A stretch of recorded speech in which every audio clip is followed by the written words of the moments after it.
Okay, so this is part of the systems review. These may not be the same problems that you have, but they will be similar. So hopefully if you can follow what I do on a few of these, you'll be able to work out your practice test also. So you will be asked to sketch the graph for the inequality, or it may say solve by graphing. Remember that inequalities, we still need to make the boundary line like we would an equation, but we also will need to consider if the line is going to be dotted or solid, and we'll have to consider if the line, where the shading is, where the shading is. So number one is already in slope-intercept form, so we know that the slope is -5 and that the y-intercept is -2. So of course we're going to start at -2. We're going to go down 5 and over 1 if we can. However, on this graph, down 5 would take us off the graph, so instead we can go up 5 and to the left 1. Up 5 and left 1 puts us here.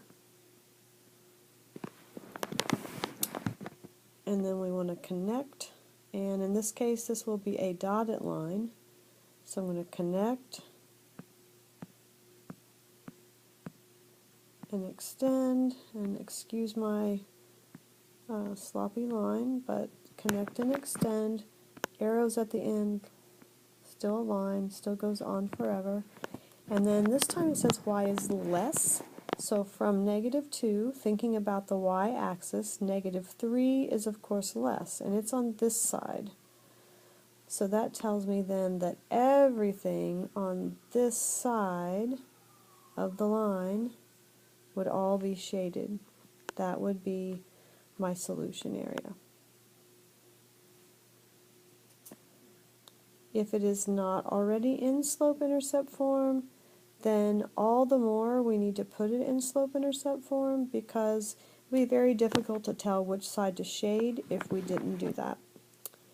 In addition to this case, the x-intercept would not fit on the graph. So in number 2, we're going to solve for y so that it's in slope-intercept form. So the x is going to move. We're going to subtract x on both sides.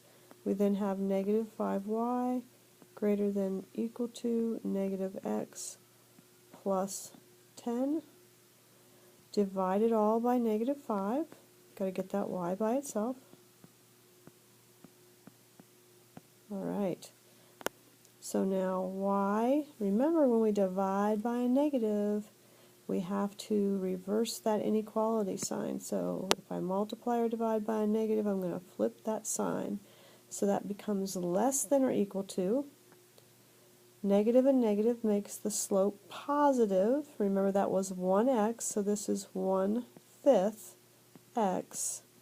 And then positive 10 divided by -5 would be -2. So excuse the fact that I have written on the graph, but we can now take that and graph. So we're going to again start at our y-intercept, which is -2. In this case we're going to be going up 1 and over 5, which would be here. This will be a solid line because it does include the or equal to line. So we're going to connect and extend, arrows on the ends, and in our final answer, remember after it was in slope-intercept, it was y is less. So again, we're going to be shading below the line, so below -2 or less than -2 would include -3, -4, these numbers down here. So down here is my shaded portion.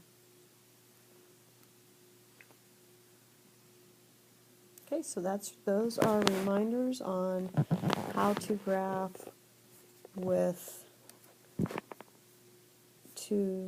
an inequality. Not a system of inequalities, but just an inequality. You want to be prepared to explain a question such as this. If I want to compare graphing a linear equation with a linear inequality, of course one similarity would be that you still have to make the line, right? So you still want to get it in slope-intercept form, and graphing the line is the same process.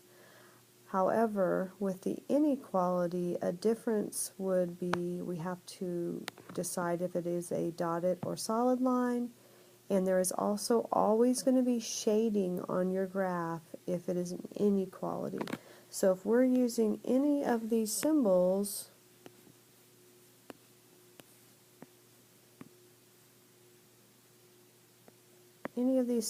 rather than an equal sign, we need shading, right? We need shading on our graph. So don't forget that. So be prepared to answer a question such as that, but also just don't forget about the shading on those graphs.